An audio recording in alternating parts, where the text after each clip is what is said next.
Hi. Research shows that if you know 3,000 words in a language, then you can pretty much say everything you need to say. So I'm recording 3,000 words for 3,000 days.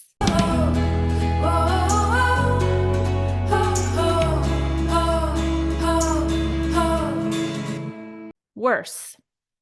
So worse is the comparative adjective, not the superlative adjective. Worse is comparative.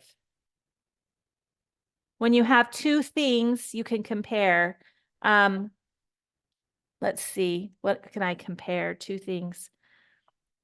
I have two different lip balms here. They're both pretty bad lip balms, but this one is worse.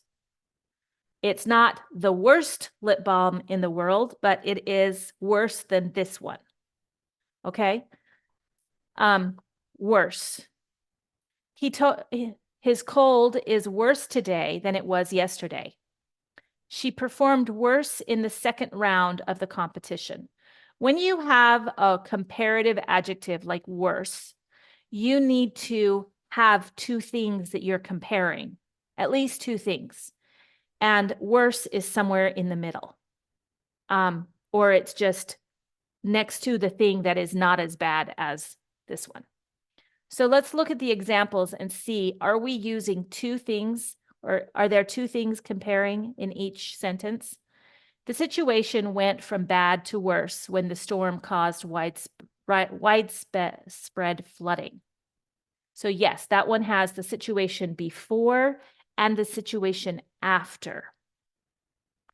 Her health took a turn for the worse, prompting an emergency visit to the hospital. So this is a phrase, took a turn for the worse. That means we're going one way and then we took a turn and it was even worse. So it was good or maybe just bad and then it got terrible.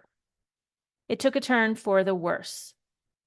He made the situation worse by refusing to apologize for his mistake, to make a situation worse.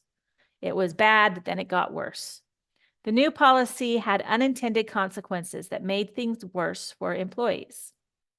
The team's performance in the second half of the game was worse than in the first half. Worse. I hope you really enjoyed this video and that you're going to use this word today.